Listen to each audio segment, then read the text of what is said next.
Let's go behind the mask. Welcome back to another edition of the Behind the Mask podcast.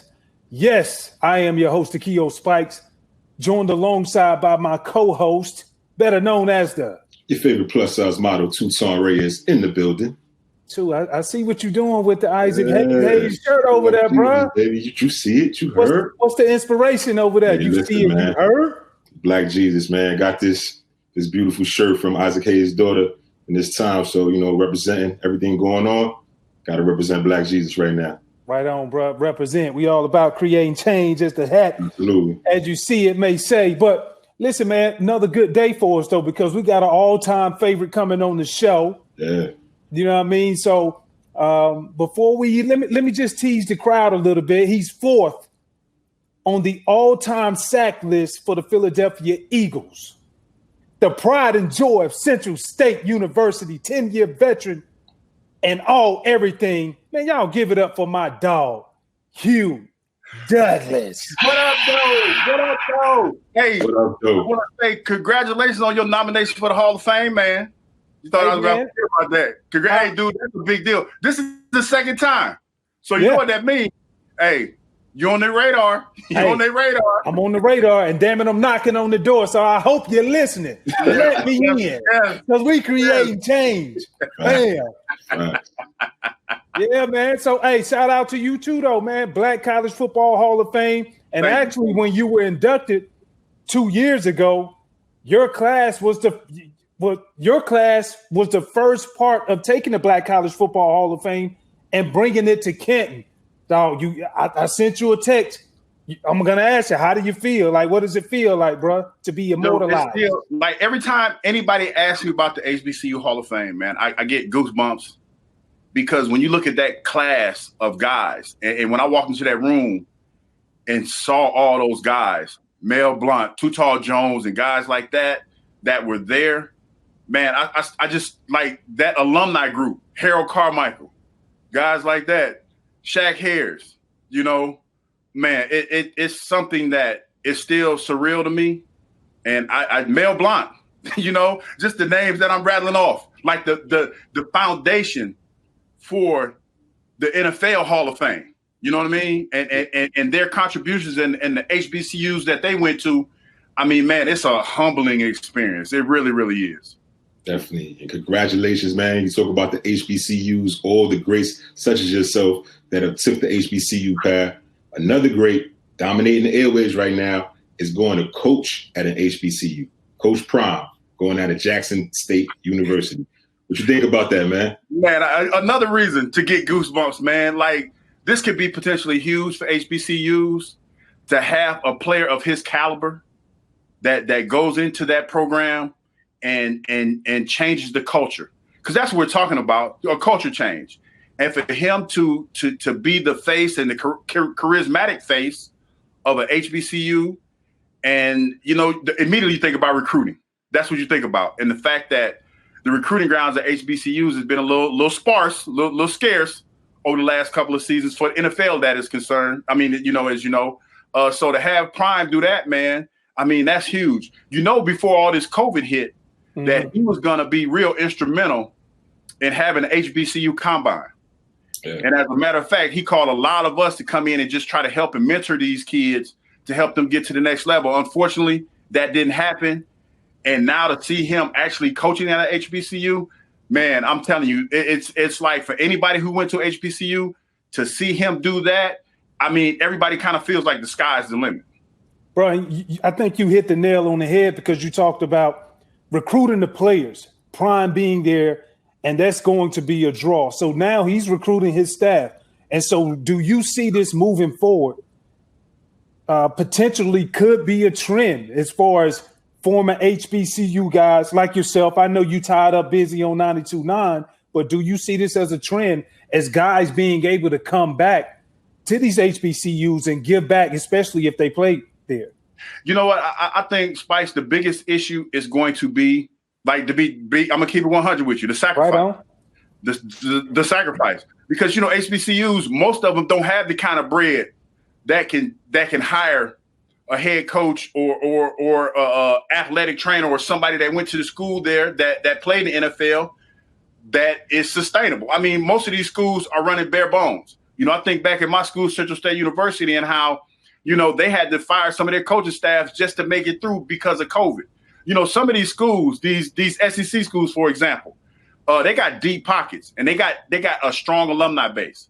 So for them to pay a little bit more to get, a certain coach or something like that, there's no financial issues as far as it's concerned when it comes to those bigger universities. And I think that's going to be the biggest issue is like, in order for guys such as myself or say, for instance, Michael Strahan to go back to Texas Southern or something like that, you have to make it you have to make it worth their while in some cases. In some cases, guys, like you said, are just too busy. Now, when you look at the recruits, do you think the recruits will start to look at this or just look at HBCUs as a viable option over PWIs, knowing that, hey, the funding is not there just simply because the better talent goes on to PWIs? But what do you think about that? I think that it's going to be some kids that are going to go for whatever reasons. For whatever reasons, they might get caught in a number crunch. You and Tutan know better than I do that at those big schools, like the ones you guys went to, like there's a ton of kids that are there. There's a bunch of Takeo Spikes. It's a bunch of Tutan Reds, and you have to do the damnedest to separate yourself. So there's going to be a lot of kids that aren't going to be built for that kind of, that tough task. So they're going to fall off a little bit and they're going to go to other schools. So there's going to be some runoff there. But at the end of the day, man, when you have the draw of going to a big major school, of playing on television every day, getting a new pair of cleats every game, you know what I mean? Eating in the finest, swankiest cafeterias that got the Taco Bells and the Burger Kings and stuff like that. Man, you ain't trying to eat in the calf at the HBCU. You ain't trying to eat no black eyed peas and no cornbread. You ain't trying to do that, man. Man, they could just go across the street and just go get man, listen. I went to Central State University. You know what they got there? That's a big deal now. What? A gas station. It was in the country. You know what I mean? It like I've been through Auburn. I've seen Auburn. Yeah. And bro, it's like you go to the Walmart. All that is like in walking distance and stuff, man. I mean, it's just convenient. And then you talk about the rate. Like, let's be real. The ratio of men to women when you're a young man on a college campus. Like a big college campus like that as opposed to HBCU, I mean, it's tough, man. It's going to be tough. And then you talk about the weight rooms and stuff like that, Takeo. I've seen schools that get a weight room 1 year and 2 years later, they refurbish the whole thing. I'm talking about the weights, the locker rooms, and all other stuff. I saw like it was a couple years ago, the Oregon Ducks. They got individual TVs in their lockers. You know what they got at my school right now? They got the same lockers at Central State that I had when I played there. Well, Oregon be on a whole nother level. Yeah. Like they on a totally different level with that Nike money. But like, I guess my rebuttal to that is I want to give credit when credit is due. You starting to see more young kids really stepping up to the plate and they understand the significance. They ain't going for the glitz and glamour. Mm-hmm. As much as they want it and they like it, I think they're more so committed to the process of, listen, the only way that we're going to help each other out from the big picture is being able to commit and devote our time and our talents to this HBCU. Do you see it the same way? I totally agree because but that comes from the parents, and that comes from the parents schooling them about HBCUs. I'm proud to say that my son, he's considering going to HBCU. And boy, I'm telling you, if like my daughter went to Alabama State, he's considering going to Howard. So they understand the significance of that. And I tell you what, man, the one thing that going to HBCU taught me is how to, and I know a lot of people don't really believe this, is how to navigate through life going to HBCU. Everybody say, oh, you're trying to be segregated and everything like that. No, bro, that's not the purpose of HBCUs. We founded HBCUs because y'all didn't want us to go to school with y'all. Like, bottom line. Yeah. We founded HBCUs because y'all didn't want us to play football with y'all. And then when y'all found out we could actually play, then y'all start taking us from the smaller schools and making you an offer that you couldn't refuse and go to the bigger school. Listen, man, I don't look down on anybody who chose to go to a bigger school because, man, listen, I know the perks. I've heard about them. I've had friends that played at big schools. I've heard about some of the things that happen in order for guys to go to big schools. No disrespect. I get it. Because you gotta relax. Hey, man, it's real in these streets. And you know, when you're coming from an impoverished situation and somebody coming in and say, listen, if you come with me, I'm gonna make everybody in your inner circle's life better. I'm gonna make it better. What you ain't what look, listen, you can't turn that down, man, because you're talking about for playing a game that you love and been playing your whole life. You putting your mama in a good situation. You putting your whole family in a good situation. You probably putting yourself in a better living space. So I mean, I'm not mad at you for that. I mean, it's real. It's real out here in the streets, and whether or not people want to admit it, I mean, that's the biggest issue. That's the biggest problem. Yeah, you're keeping it 100, and obviously it comes down to resources, as you said. We're talking the weight rooms. You're talking about the training tables, locker rooms, uniforms, different things that a 17 or 18-year-old will go to school for. I may get recruited by any HBCUs coming out. I wanted to either go to Clark because my cousin went there, or Penn State because everybody from New York loved Penn State. But tell me, so what was it for you? Why did you choose an HBCU? You know, it's funny, man. Like initially when I went to Central State, I didn't actually know it was a black college. I didn't. But my coach kept telling me, he was like, hey, man, they play good football there. Initially, I was being recruited by the Akron Zips. And you know, I wasn't really that savvy with the recruiting process. So I think, honestly, I waited too long because they wanted me to come visit, and I waited too long. And, you know, they only have so many scholarships. And, you know, they like when guys commit, they go with the guys that have committed to them. So it was one of those things where it really became, okay, this is probably going to be, you know, the only place I'm going because I waited so long in the game because I did not know what I wanted to do. And when I got there, I was like, wow, like it was the best decision that fell in my lap. I can't say I made it because it actually fell in my lap. And I enjoyed every minute, man, because I'm not going to lie, it was a struggle. You know, and I'm talking about eating in the calf and all the other stuff, not having the greatest dorm situation. I remember we used to take the weights from the weight room, the little shabby weight room that we had, and take them in our dorm and work out like that. We used to call them penitentiary workouts where a guy would take like a 45 and, you know, you pass it around and doing curls and push-ups and stuff. Yeah, baby. The jungle, the dungeon. Yeah, you know what it is. It's like remember Lee Haney old gym? Down there, it's kind of like that. Animal Kingdom, Animal like that. So, what do you think the biggest differences are now? Knowing what you know now, what are the biggest differences for the challenges that Coach Prime might face and other people that want to go to HBCUs might face, and how can we go about making it sustainable?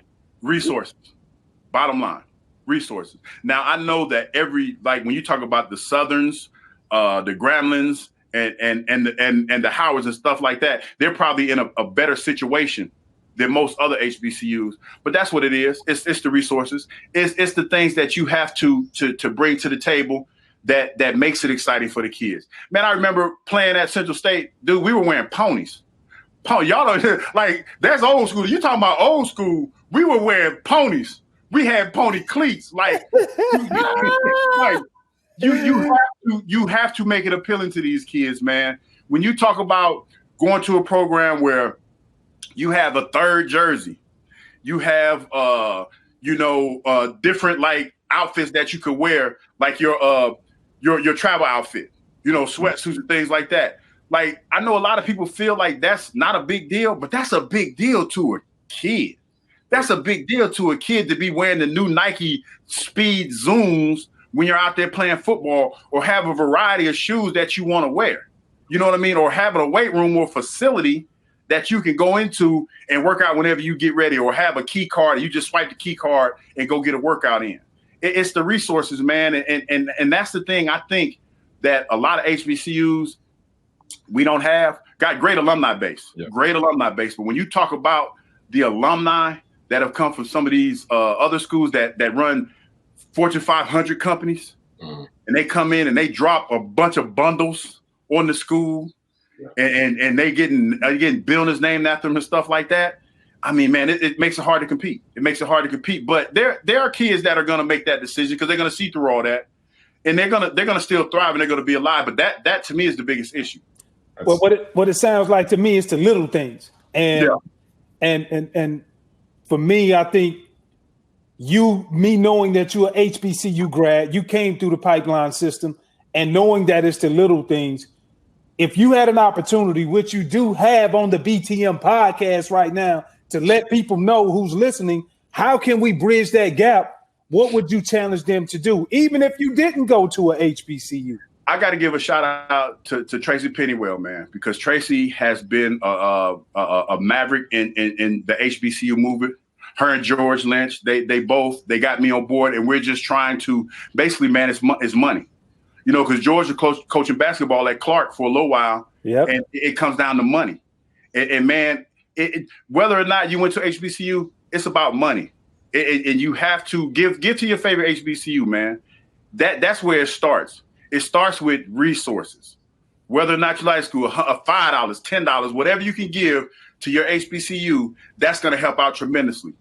Because it doesn't like for smaller schools like that, it's not going to take a whole lot. It's not going to take a whole lot. You're never going to be on par with the LSUs of the world and the Alabamas of the world. That's just, they're out of the stratosphere when it comes to stuff like that. That's just the reality of the situation.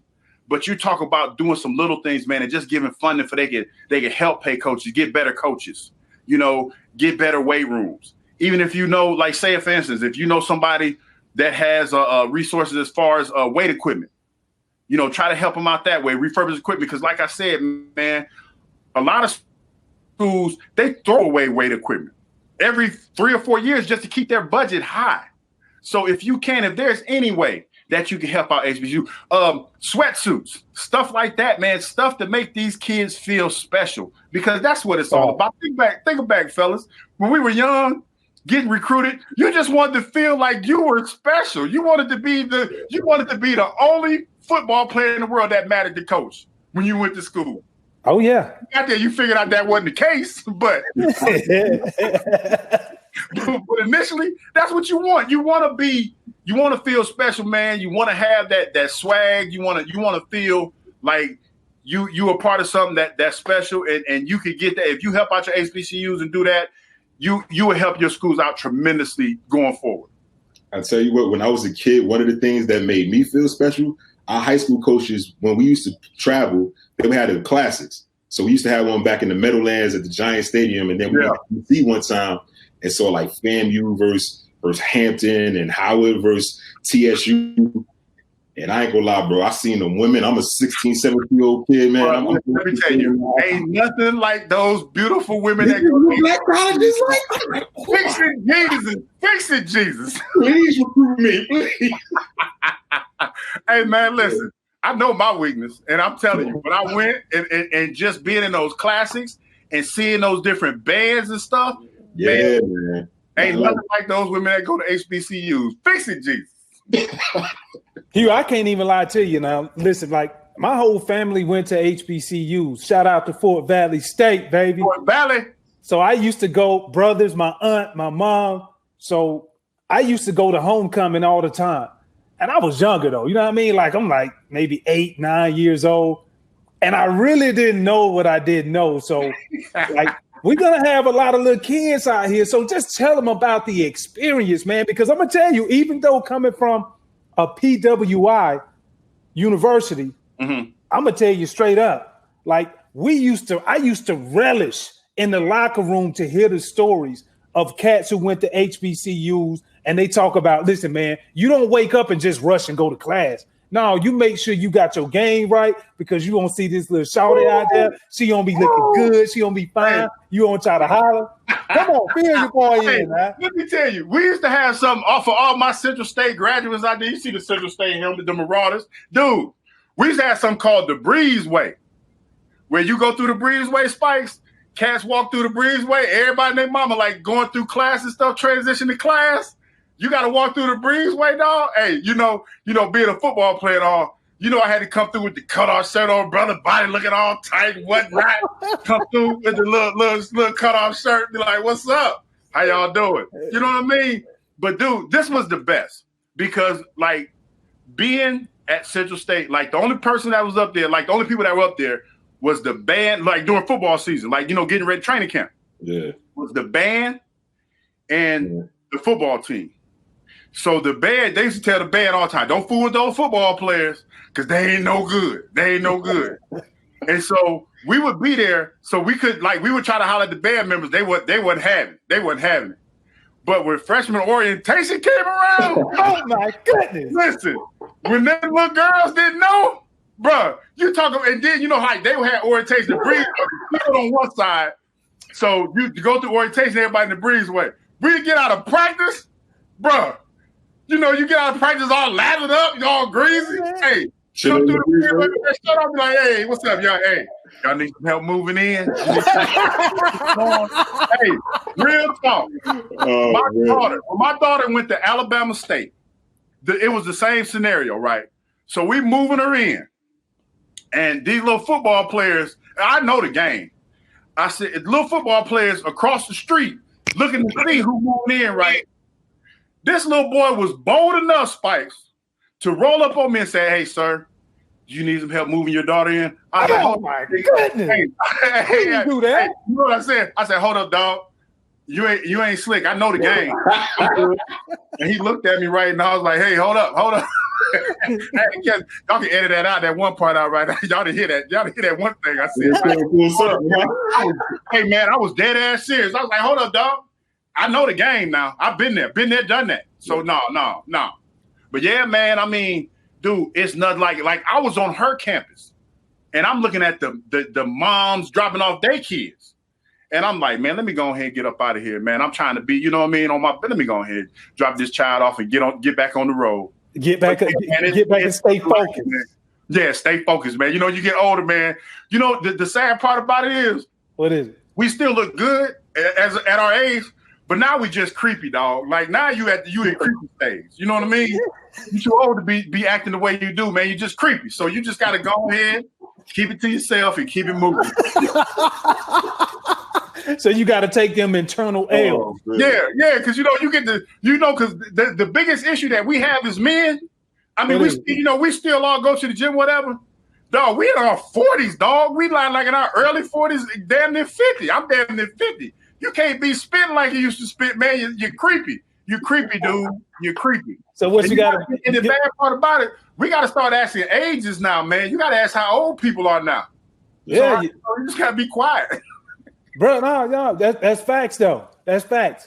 But look, check this out. It was so many memories though. I hear all of the memories. You talk about the game. You talk about being that kid when you were younger.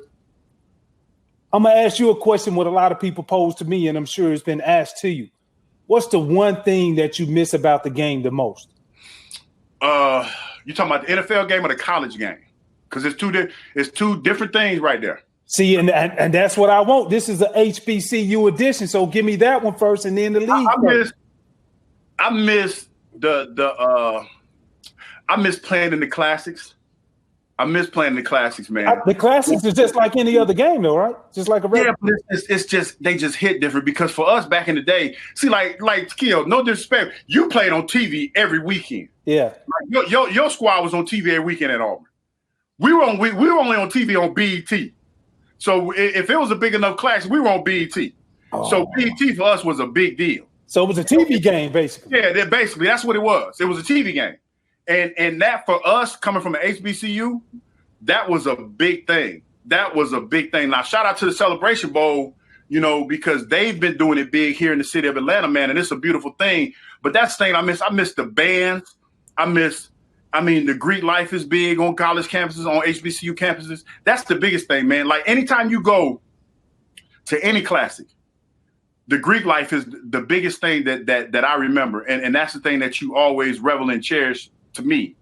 I know it's big on you guys' campus and everything like that, but it hit a little different. It hit a little different at HBCUs.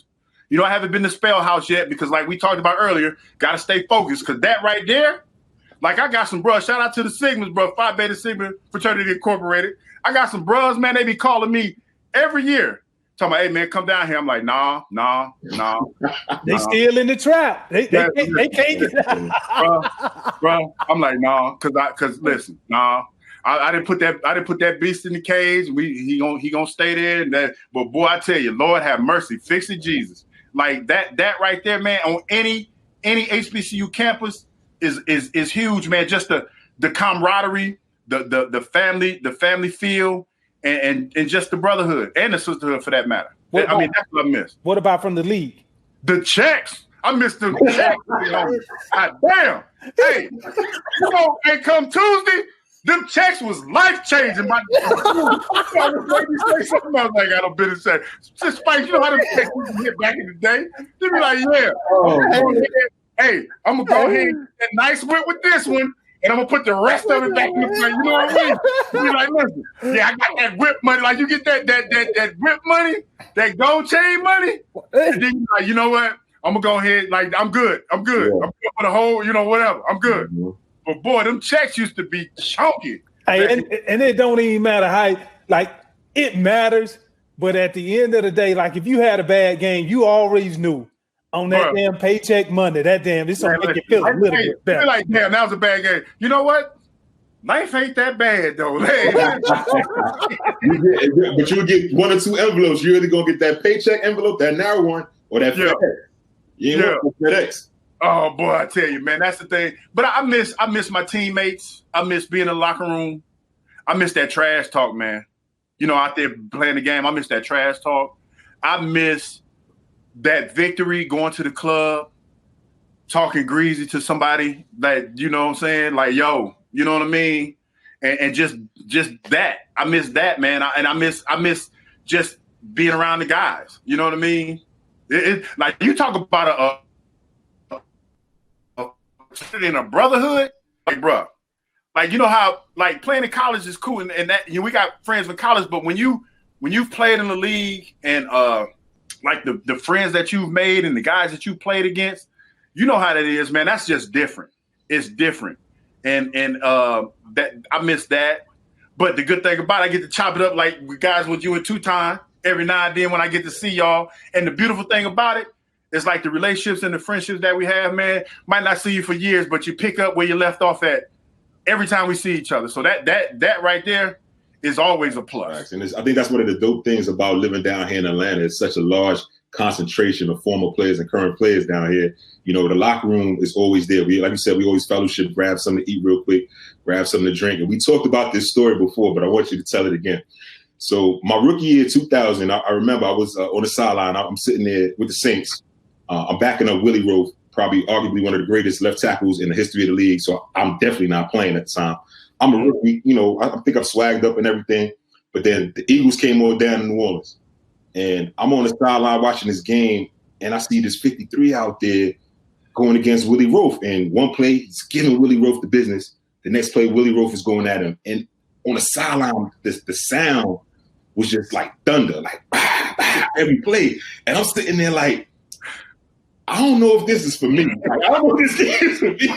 Yo, you was out there killing, bro. Like, literally years later, and I told you the story. I'm like, this was a hell of a game, man. What do you remember about going against Willie Roaf and some of the GOATs out there back in the day? Man, listen, that you talk about, like, we were talking about it earlier, and I'm like, you know how we've played so much football.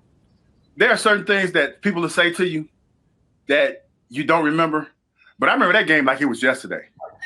Like the physical confrontation. Willie Roaf was out there talking trash. Willie Roaf had me by about 3 or 4 inches. He was bigger than me, and I'm going head up with this guy. And man, I forgot who was the guard at the time. But boy, they started chipping me. The guard was Wally Williams. The left guard was Wally Williams. It's one play. It's on video. Yeah. I'm going against Willie. Really got me beat. But dude just came over there. He just gave me a little bit of chicken spice, and I'm on my back, man. But that was that game all day long. And I'm telling Willie, I'm like, Willie, I ain't no punk, Willie. Uh-huh. I ain't going nowhere. I was like, you ain't about to take my lunch money. Because I had one cat before, when I was in college, I should say, that used to punk me like that, and that was Eric Williams. Big E played for the Dallas Cowboys. Oh man, Premier. he was nasty. Now, man, listen, the nastiest dude that I've ever played against, and I told myself, I was like, I ain't never gonna let nobody treat me the way Big E treated me at practice. Big E used to take my lunch money at practice every day. What he used to do to you, Coach? Go and give us a story since you're giving it to us. Hey, listen, I'm at Central State, and so you know how I say the rookies come in, like not the rookies, but the freshmen come in first. Yeah. So I'm killing the freshman class. Can't nobody block me, Spikes. Can't nobody block your boy. So the older people come in, they keep telling me they didn't call him by his name. They called him Premier. They say, "Oh yeah, when Premier come, you know he gonna shut all that shit down." Just like that, right? So they like, "Yeah, when Premier come, they gonna shut all this shit down." So we get to one-on-one. We like they come to practice. You know he going through practice, and I see him. He got this big ass Sigma tattoo on his arm, right? He got this black face shield on, right? So everything cool. I'm doing my thing in practice. So he ain't said nothing the whole practice. So I guess they told him, yeah, man, we got this young, whatever. You got this young buck coming. He think he all that, whatever. So we get ready to go to one-on-ones, right? So they say, yeah, Big E and Hugh, y'all go against each other. So I lined up. He still ain't said nothing. Man, so they hiked the ball right, Spike. You know, I'm doing my little wiggling stuff. That Negro caught me with both hands. He said, yeah. He said, I'm Big E and I'm Premier. Dog, he had like 100 times. And then my head, you know how I'm trying to lock him out, right? I tried to lock my hands. He just headbutted me, man, and threw me on the ground. And then he elbowed me like he was a wrestler. Bruh, my mind, I'm like, what the hell is wrong with this man? This ain't football. This is some WWE shit. Bruh, ever since then, I was done. And I remember Coach Lemon used to be there, oh, Big, he got your heart. He took your heart. And I was thinking to myself, yeah, and it ain't nothing I could do about it right now. There was nothing I could do about it right now. I was like, I ain't strong enough. I got to get my weight up. So that's when I started going to the gym. I was the cat. You talk when I was talking about the story about the cat stealing weights out the weight room. Yeah, I was that cat. I was working out because I knew at that point physically I could not get with him. Like it was his last year, so he was gone. But I was like, dude, I ain't never gonna let nobody do me like that again. So I was out there working out and stuff, and that's kind of the mentality that I had. So when Willie came and was doing that, Willie's a Hall of Fame tackle. Yeah. But and Willie had me by about 30 or 40 pounds, but I was like, I ain't no punk. And I'm not going out like that. So me and Willie, we going at it, and I'm telling him every play, Willie, I'm here all day. Yeah. I'm here all day, Willie. I ain't going nowhere. So he like, yeah, I see you, big dog. So then they start to double team, and they wearing my ass out, Spikes. They wearing my ass out. Giving it to you. And Willie was like, you know how Willie talk, where you at, big dog? Where you at? College? I said, I'm still here, tired as hell. Hey, worn out. Hey, he like, dude, you see me out there? I'm a bad man. Hey, Spike, at the end of the game, I think we won. I'm on the ground, right? Yeah. On all fours, I'm blown. Like, I'm done. I'm done. And I'm like, to this day, that's probably why I feel the way that I do now, going against cats like that. You talk about him, man. You talk about Chris Samuels was another guy that was a physical confrontation. Walter Jones. Yeah, big Wall. Was another. Jonathan. Oh, man, listen. I should be in the damn Hall of Fame for just going up against them motherfuckers all the damn time. I know it. You talk about back in the day, like, dude, when backside tackle, when you had to be a grown ass man, and by yourself, you was a man on an island. No help. Yeah, man. Listen, you had to bring it every day. And there was a couple times where I brought a 2-sandwich lunch pail a day, and it wasn't enough. Them cats was no joke, man. And Willie Roaf, he was no joke. Right. Bro, you definitely held your own, bro. Like, but like for real though, when you look back then, the premier tackles, I remember even for a short amount of time, Tony Baselli. Oh, he was one of those guys who was dominant too, but ain't nothing like Eric Williams though. I remember one time from the Cowboys, the same Eric Williams you talking about. Yeah. I saw him one time literally threw a dude down and then brought out the damn Randy Macho Man elbow. That's what he was doing. Man, and I say, oh, hell no. I told the boys in the meeting room, bro, it ain't no business decision. This is a street decision. He do no, listen. I've heard stories that Nate Newton had told me about him when he was with the Dallas Cowboys when he first got there. Dude, Eric Williams had the mentality of a defensive lineman. Like straight up. He played defensive end in high school. And they moved him to the tackle. So here's a guy that took joy in humiliating you. Like that's what he wanted to do. He wanted to beat you up physically, and he wanted to humiliate you. He's the only guy that I know of that has ever given Reggie White fits. Like he's giving Reggie White fits. Go back and look at the film of him and Reggie White going at it. Mm-hmm. He's talking trash to Reggie White so much that Reggie was upset. He was frustrated. I've never seen you. We know who the Minnesota defense is and how he used to violate folks. Yeah. He's the only cat I know in the history of the game to give Reggie White fits. And dude, I remember when I had a chance to play against him when he was at Dallas. He was playing on the other side though.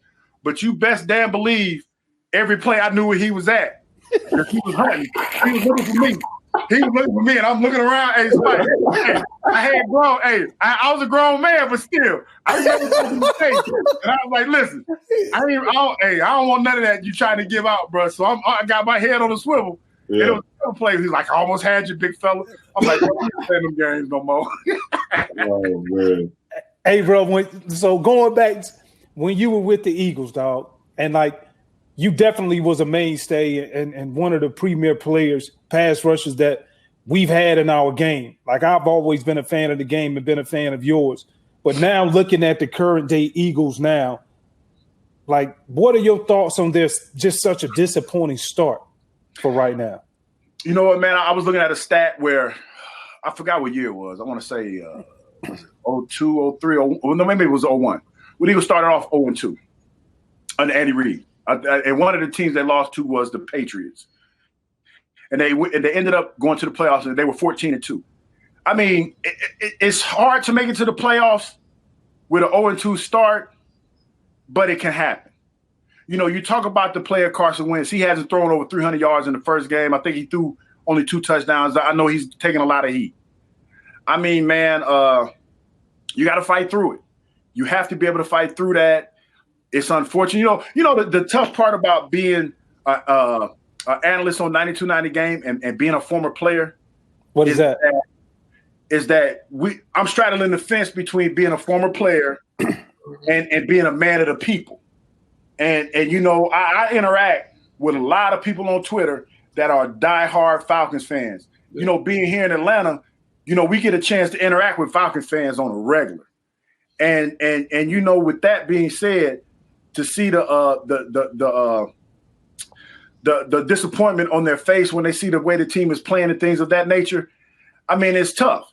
So basically, I know how it is to be in the locker room and have a tough start, but you gotta hold tight. But also, I know how it is to be a fan supporting the team and they're frustrating you to death. Yeah. And the Falcons, man, you talked about them having a tough start as well.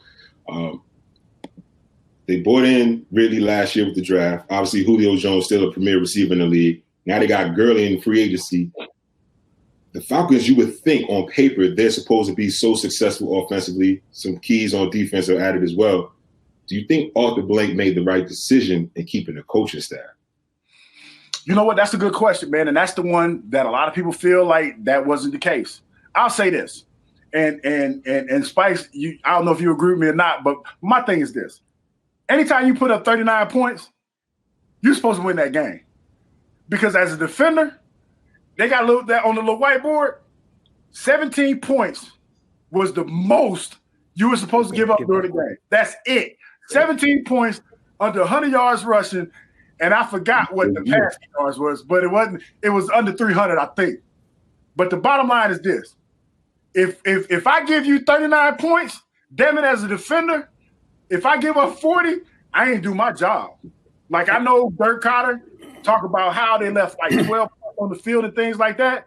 No, as a defender, 17 points under 100 yards rushing. Now, I don't know what their rushing numbers are right on top of my head, but Dak rushed for a couple.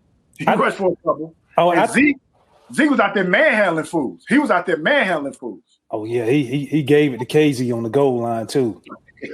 Yeah, I felt like I felt that one, but hey, like I said, hey, he brought all he had in his pants, dog. Hey, listen, he better put some rocks in his pocket because, boy, you go up in the hole against a running back of that caliber. Come on, man, you got to drop anchor. You got to drop that thing. You put the weights in there that you took from the locker room. Hey, but as bad as it may be, though, and I have an optimistic eye. That previous the second game that they lost against not the Cowboys, but was it the Cowboys? Yeah, the second game. Yeah, the Cowboys. Yeah. So when you look at that, like they didn't even offensively they didn't even turn the ball over, and so that's what makes it even harder to swallow. Spikes, I'm watching the game, right, and I watch it differently, and like you probably do. I watch for momentum swings. Yep. And I'm texting Randy Mack, right, because they started off, Spikes. They blitzed. They blitzed. They were able to get pressure. They knocked the ball out a couple times. They got like 2 turnovers. They had the ball was knocked out their hands like 4 times. They got 2 of them. So I'm watching Randy Mack, right? I'm texting Randy Mack, and I said, Mack, just to see if I'm watching it right. I said they spread them out and they stopped blitz. They took them out of the blitz. They when you spread you out, they made it hard for you to blitz. Yep. So now you got to get pressure with 4. And I'm like, they're having trouble getting pressure with 4 because they started moving Grady around. I saw him play defensive end sometime. He moved from left tackle to right tackle. They were trying to create matchups, but they weren't having success doing that. So then, you know how it goes, Spikes, when they start chipping away at that defense, when you're going like you 3rd and 5, and then they convert for that first down, and you're like, oh, shit. And then that 5-play drive turned into a 12-play drive. Oh, and you huffing and puffing, and you trying to suck it up, and then you're in the huddle talking about, hey, man, somebody got to make a play. Somebody got to make a play. Somebody got to step up. And, man, and I started to see that, and I'm like, man, come on. Now I'm watching the game differently. I'm watching, like, how you're on a bucking bull, and you're just trying to hold on. You trying to hold on, time run out. You just trying to get the time run out. That's what it looked like. That's what it looked like, man. And if you call yourself a playoff caliber team and a dynamic defense, you can't have that. You can't be that kind of defense. Can't do it. So what they need to do to turn it around? Because like Tu said, I mean, you look defensively, and that seems to be the biggest problem what they're having. Making adjustments and then being able to make plays with the playmakers that they have. Like, what else can they do? Man, that's a tough one, man. I look at it and I'm like, it's clear, like, they're not a blitzing team. They're not primarily a blitzing team. So to sit there and say, and people say, why don't they blitz more? Well, I think a lot of times in order to stop them from blitzing, the formation takes care of that. Because, you're going 3 and 4 receivers, you can't blitz. So now you have to be able to win your one-on-one matchups. You have to be able to do that. I think Tag getting hurt, that hurt them a lot, because he's a guy that looked like he was getting out to a good start. That groin injury, Spikes, I don't know how well he's going to be able to play with that. I don't know. Dante Fowler was brought in to put pressure on the quarterback. You got to win your one-on-one battles up front, man. You got to. You talk about, think about it like this. Dallas Cowboys played the Rams the week before. And we've all seen the highlights of Aaron Donald out there just violating everybody. Flagrant, too. Like, damn. You have to have that guy. Grady Jarrett's that guy, but I saw a lot of times where he was getting double teamed, triple teamed. Sometimes he got nullified. Somebody else got to step up, man. If they got 3 dudes blocking one guy, I ain't no mathematician, but damn it, it's 3 other cats out there got one-on-one. Hey, and there's somebody out there that's blocking somebody that's too small to be blocking his ass in the first place. So somebody got to win. Somebody got to win. And they're not winning a lot of those, man. They're not. You see, and the thing that frustrates me about some of these pass rushers, and you see it, guys that run up the field and run around the corner, and the quarterback step up and they think they bringing heat. No, that ain't heat. The quarterback drop back 70, step up 2. That's offense. That's the way the offense is designed. You step up 2 because you know that fool gonna be running around the corner. Yeah. You're gonna show him a little flash, and then you're gonna step your butt up in the pocket. Dudes, they don't press the pocket enough for me. They don't. Like, you got to be able to be physical. Like a lot of the pass rushers nowadays, they're afraid to be physical. Like, you got to, like, offensive linemen, they set on an angle. Their time, offense is timing. So when he said he's counting in his head how many steps he's gonna step back before you engage. Okay, I got 3 or 4 steps before he engages. Damn it, take away that cushion. 1, 2, bam, he's in my chest. Oh my God, what am I gonna do? He's messing up my time. That's what you got to do. And a lot of these young cats, man, they don't do that. They're afraid to engage. They think that, you know, you get around the corner and you see the quarterback. Oh, I'm bringing heat. You ain't bringing no heat, dog. You ain't doing nothing. Running that circle. That's what it is. You're running the circle. You talking about decreasing that space. That's what you used to do when you used to jump off the ball. You were one of the only defensive ends that would line up in a 4-point stance and like just pounce off the ball, explode off the ball, decrease that space so the tackle could not block. You couldn't get his feet right and his hands right, his timing right to get his hands right. And that's why I think you were so successful when you played. You talk about you know what I found out too is that, like, the one thing that a defensive end wants is a two-way go. Like, if I got a two-way go, then I can do whatever I want to do. Right. And you're looking at it like your primary job is to protect the outside. And the way that you set, you protect it, but you can also jump back inside because I'm running that loop. But when I jump into you and shorten that space, you got to set. And you got to make it. You don't know where I'm going, so you really got to guess. So if I jump into you and jump inside, you're not prepared. You can't shift all that body weight to do what I'm about to do because I'm already hopping and I'm going. And dudes don't do that. They come off the ball screaming. Dude, you very rarely are gonna beat a tackle. Like, they're too good. You're gonna very rarely beat a tackle with pure speed. You're not gonna do that. You have to be able to shorten their stance and have to engage. You got to get physical and then work off that physicality.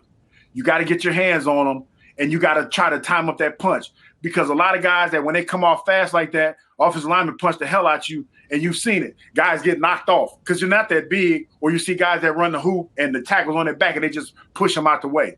You got to be able to close that gap, man, and you got to be able to have a two-way go, and you got to always keep them guessing.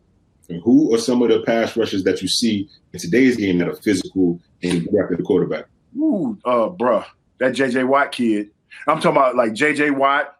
We just talked about Aaron Donald, Khalil Mack, and you talk about the guys that use their size and their speed to their advantage. I've seen Khalil Mack do a lot of times. He gets his hands on that tackle because he got long arms with his speed, and he just gets around the corner. Chase Young, man, listen. The Bosa boys, I don't like their politics, but I like the game. Like, those two cats right there can play. It's about they understand the defensive end spot, and then you look at how they're able to get punched and fight through that and still be able to work their moves and work their technique and get to the quarterback. So those are some of the guys that kind of jump out to me, man, right away. Don't forget about that Chandler Jones in Arizona now. Oh, yeah. Hey, man, I'm telling you, these young cats not – but see, those are the ones, though, Spikes, the ones that understand what the offensive lineman is trying to do to them, because you got to make them flash hands. Like, if he sits back with his hands and you're running around the corner, he ain't working. He ain't working because he ain't worried about you engaging. But when you start to engage and you catch them hands, if he fire them hands and you catch them and you hit him with that windshield wiper, that wipe on and wax on, that's your move. I'm giving you all these secrets, man. You got on your head. My bad. But yeah, that's what you got to do, man. You got to engage. You got to invade that comfort zone for them in order to even have a chance to get to the quarterback. Because the quarterback's stepping up. Even if you jump inside, quarterback is programmed. Most good quarterbacks, they're not looking at the rush because they trust their guys. Mm-hmm. They're stepping up. They might see a hand or something flail, but they're looking downfield. Now, if you start to push that tackle into his lap, and the first thing you know, when he's trying to follow through and that tackle right there upon him, he's like, damn, dog, what's going on? Now you got something cooking. Yeah. You might not get there, but now you got something cooking. You in the kitchen cooking. Yeah, because when he starts seeing that tackle back in his hip, and he's like, damn, what's going on? Now he can't look down the field because he worried about whether or not you over there getting your ass kicked. You know what I mean? Because he like, damn, it's so. And I used to tell him, it's only a matter of time before I get to your ass. Because that dude I'm going against, he's having a rough day. He's having a rough day. So it's only a matter of time before I get to you. You tell me that all the time, Spike. You tell me that all the time. He talk greasy to him. Hey, that's what you got to do. Hey, you got to talk greasy to him. Bro, hey, real quick, though, I got to tell you one story about talking greasy to somebody. Yeah. You know, man, Brad Hopkins, right? B-Hop from Tennessee. He was just nasty. Man, one time, Steve there, rest in peace.